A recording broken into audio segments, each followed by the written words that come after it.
이 생각하면 신체 노화 천천히 진행된다. 신체 노화 막으려면 아직 젊다고 생각해라. 우와. 신체 노화 속고 다른 사람들과 비교해봤더니 자신이 젊다고 생각한다. 이런 생각만으로도 막을 수가 있습니까? 네, 있습니다. 오. 자, 말과 생각에는 힘이 있죠. 그래서 생각이 행동을 낳고 행동이 습관을 낳고 이 습관이 운명을 낳는다. 이런 격언 들어보셨나요? 네, 여러 연구들에서 나는 늙었어라는 생각을 아주 자주 좀 더 많이 한 분들이 그렇지 않은 분보다 스트레스 수준이 굉장히 높았고 또 통증도 강하게 느꼈다는 그런 연구 결과들이 있는데요. 이러한 주관적인 나이에 대한 그런 개념이 질병 회복 과정에도 영향을 미치는데요. 또 다른 연구 결과를 보시면요. 골다공증성 골절과 뇌졸중으로 재활 치료를 받았던 7, 80대 어르신들을 대상으로 연구를 해봤어요. 네. 해봤더니 반대죠. 내 나이가 어때서? 네, 나이는 숫자야. 이래서 나는 젊어라고 생각하신 분들이 훨씬 더 당연하겠지만 치료에 적극적이셨고요. 그 재활 효과 또한 더 높았다는 거죠.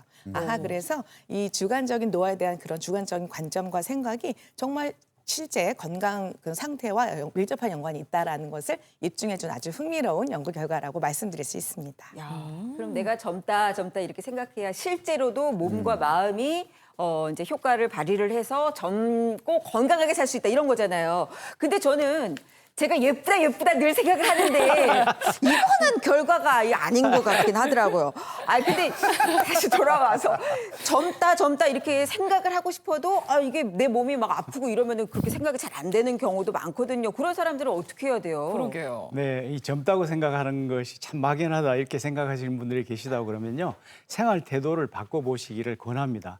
여러분들 버킷리스트 아시죠? 네. 내가 하고 싶은 거, 먹고 싶은 거, 보고 싶은 거, 가고 싶은 것 이런 것들을 리스트를 만들어 가지고요. 하나씩 그걸 실천해서 하고 나면 참 잘했어라고 자기를 칭찬하는 그런 자기 성취감을 늘리는 그런 방법이 있고요. 그리고 또 이제 우리가 뭐 악기라든지 외국어라든지 뭐 이렇게 미디어 기기들 있죠. 요즘 네. 새로 나온 뭐 이런 미디어 기기들을 사용하기 호기심을 가지고 적극적으로 그것을 이제 복지관을 가거나 아니면 동아리 모임을 가가지고요.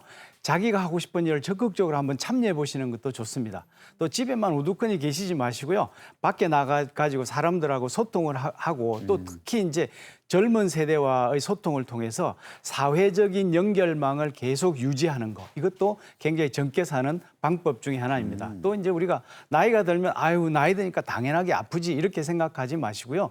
적극적으로 그 병을 치료하시고 우리 또 더 큰 병 생길까 봐 병원도 안 가시지 않습니까? 그리고 이제 식단도 적극적으로 관리를 하면서 자기 몸을 잘 챙기시고요. 그리고 걷기라든지 근력 운동 같은 것을 매일 하는 꾸준히 한 습관적으로 하셔가지고 매일 꾸준히 움직이는 습관을 기르시는 것도 좋습니다. 또 목욕도 자주 하시고 이발도 자주 하시고 외모 관리도 하시고 그러면서 우리가 긍정적인 표정 있지 않습니까? 웃는 표정 이런 것을 잘 유지를 하시게 되면 내가 젊다는 그런 기분을 확 느끼게 되시는 겁니다. 네. 젊게 사는 생활 태도 지켜야 될 게 자그마치 6가지나 됐는데요. 네. 아니, 젊다고 생각하면서 사는 거 참 중요하지만 또 막상 거울 보고 이러면 이렇게 겉사람이 늙어가는데 마음만 괜히 젊다고 생각하면서 사는 건 또 무슨 의미가 있나 하는 생각도 어머나. 들고 그래요. 우리 막내는 그런 마음 잘 모르죠? 뭐 무슨 말인지 하나도 맥락이 안 들어갔습니다. 네. 저는 뭐 행복하게 젊게 잘 살고 있습니다. 네. 알았어요. 아니 근데 저도 이제 겪게 될 거잖아요. 나이가 들면. 네. 근데 또 두려워지는 게 나이가 들수록 아무래도 이제 치매 걱정하시는 분들도 굉장히 그렇죠. 좀 많을 것 같습니다. 두 번째 한 뉴스가 이 남을 돕는 행위가 뇌 노화를 늦추고 치매를 예방한다는 소식이었거든요. 자, 그럼 우리 제 옆에 두 분께 물어보겠습니다. 남을 돕는 행위, 우리 김소리 아나운서와 이승현 아나운서는 얼마나 아십니까? 몰라요? 저 매일 하고 있는 거? 예? 뭐.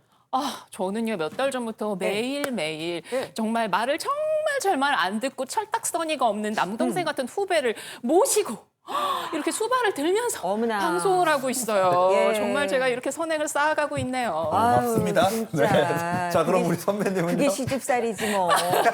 아니 후배살이. 그러니까 저도 보니까요. 이제 아이들 2명 사춘기가 또 됐잖아요. 그 아이들 둘 키우고 또 큰아들 우리 남편까지 제가 이렇게 케어를 하다 보니까 그리고 우리 선생님들 3분 이렇게 늘 오시는데 제가 이런 거 케어하고 이러다 보니까 뭐 도와야 되겠다 이런 생각을 생각은 특별히 안 하지만 제가 돕고 있었네요. 하지만 더욱더 앞으로 열심히 우리 스승님들을 많이 돕도록 하겠습니다. 운동도 많이 시켜드리고 특히 우리 황 교수님 제일 젊으신데 예, 열심히 도와드릴게요. 조심하세요. 아니 근데 이런 거는 너무 두 분 다 본인 기준으로 말씀하신 거지만 결국 그래요? 그냥 이 방송을 위해서 노력을 한다는 거지 이건 남을 이렇게 돕는 행위랑은 조금 다른 의미 같거든요. 이런 것도 포함이 되는 거예요? 그럼 되자. 일단 개인적으로는요. 우리 소리 아나운서는 이렇게 방송 중에 지나가다가도 꼭 이렇게 다 가다가 또 와서 인사해 주시고 또 우리 저기 이승현입니다. 이승현 아나운서 네. 분도 항상 이렇게 즐겁게 해서 그 자체가 저 남보다 이제 저희를 정말 즐겁게 해주시는 의미에서는 정말 남을 돕는다고 저도 말씀드리고 싶은데요. 저는 네. 아니요? 저는 뭐 없나요? 아 우리 송현 애써 찾지 아나운서는 않으셔도 돼요. 그냥 다음 설명해 주세요. 너무 네 우리 시청자분들이 너무 귀엽고 아이 뭐 힘들게 안 고생하십니다. 하셔도 돼요. 예, 고생하십니다. 편하게 말씀하세요. 네. 시청자분들을 정말 즐겁게 해주시는 면에서 정말 모두 예, 그렇게 포함된다고 말씀드리고 싶은데요. 사실 이 연구에서 소개한 이 연구진들이 정의한 남을 돕는 행위라는 것은요. 공식적이고 아주 조직화된 자원봉사 있잖아요. 네, 그런 건 당연히 포함이 되고요. 이 포인트는 자원봉사가 아닌 드러나지 않는 그러니까 자기랑 같이 사는 가족 외에 친지나 이웃이나 이런 분들을 조건 없이 무보수로 지속적으로 이렇게 은밀하게 도와주는 행위를 의미를 하는데 이런 행위를 했을 때 아까 보신 대로 인지기능 저하가 최대 15에서 20%까지 억제를 됐고요. 특히 주 한 2에서 4시간 정도 이게 중요해요. 또 너무 많이 하면 또 힘들고 그래서 적당한 시간을 특히 심지어는 아주 고령의 어르신들이 특히 남을 도왔을 때 네. 그런 효과가 더 컸다는 것이 굉장히 흥미롭습니다.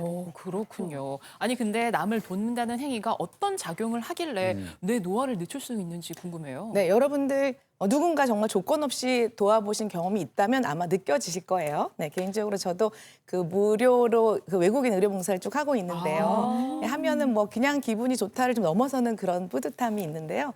다른 스트레스를 이렇게 덮어버리는 그래서 염증을 좀 줄여준다는 이론도 있고요. 또 흥미로운 것은 고령에서 더 효과가 좋았다고 했잖아요. 네. 고령층이 누군가 돕겠다고 했을 때 인지 예비력 그러니까 이 뇌독소가 쌓이는 어떤 그 독소에 저항하고 견디는 능력, 이 인지 예비력인데 이게 증가돼요. 예를 들면요. 아까 교수님께서 새로운 거 배우는 것도 좋다고 하셨지만 사실은 어르신들은 새로운 뇌회로를 만드는 건 너무 어렵습니다. 물론 하시면 좋지만 굉장히 어렵게 배워야 되는데 반면에 내가 하던 거 일종의 재능 기부죠. 네. 늘 하던 예를 들면 은퇴한 뭐 요리사라든지 선생님을 하셨다. 그러면 은퇴하시고 나서도 하던 거를 뭐 고아원에 가서 또 가르칠 수도 있고요. 또 독거노인한테 요리를 일주일에 한 2-3번 정도만 지속적으로 해주신다면 늘 하던 그 뇌회로가 잠자고 있던 게 깨어나는 거죠. 그래서 그 회로가 각성이 되는 효과가 굉장히 클 수 있다. 뭐 이런 개념입니다. 네. 듣다 보니까 우리 선배님도 선배님의 건강을 위해서 앞으로도 후배 수발 잘 부탁드립니다. 아유, 알겠어요. 자, 이렇게 세 번째 한 뉴스로 넘어가 볼 건데요. 이런 소식이었습니다. 잠이 부족하거나 우울감을 자주 느끼는 노인일수록 낙상 위험이 높다는 이야기였는데요. 잠이 부족하면 아무래도 뭐 신체 반응이 좀 떨어질 것 같긴 한데 우울감 부족한 것도 영향이 있네요. 네. 우울감 있는 것도. 네네네. 2026년 지금 핫뜨그 뉴스인데 보고인데요. 질병관리청 보고에 의하면요, 우울감을 경험한 노인들이 우울감을 경험하지 않은 노인들에 비해서 낙상 경험률이 2배에서 3배 높다. 이런 이제 연구 결과가 발표됐습니다. 그 이유를 살펴봤더니요, 우울감이 큰 노인일수록 주의 집중력이 부족해지고 그리고 운동 반응 속도도 느려지고 또 보행 패턴도 불안정해지면서 쉽게 발을 휘디뎌서 넘어지기가 쉽다라는 겁니다. 거기에다가 이제 식욕이 감퇴되고 또 이제 근력이 약화되어지면서 근감소증 같은 것들이 오게 되니까 몸을 이렇게 지탱할 수 있는 힘이 부족해져서 잘 넘어지게 된다는 것입니다. 그리고 또 한 번 넘어져 본 이렇게 낙상 경험이 있는 노인분들은 또 넘어지지 않을까 하는 그런 두려움이 생겨가지고요. 걷기라든지 신체 활동을 줄여 나간다고 발표를 하고 있습니다. 실제 연구 결과를 살펴보니까요, 낙상을 경험한 그룹이 경험하지 않은 그룹에 비해서 걷기라든지 신체 활동을 한 날짜의 실천 일수가 부족하다, 이런 것들이 보고가 되고 있습니다. 그래서 이제 이런 보고들의 결과를 살펴보면 또 이제 우리가 우울감이 가지게 되면 그 다음에 이제 낙상이 오게 되고, 낙상이 오게 되면 신체 활동을 줄이게 되고, 신체 활동을 줄이면 또 우울감이 빠지게 되는 이런 낙상의 악순환이라는 게 있는데요. 이런 악순환이 반복되어지기 때문에 또 낙상이라는 것이 또 신체 활동도 줄이고 우울감도 오게 되고 이렇게 노인들의 삶의 질을 아주 저하시키기 때문에 낙상을 예방하는 것이 가장 중요하다고 할 수 있겠습니다.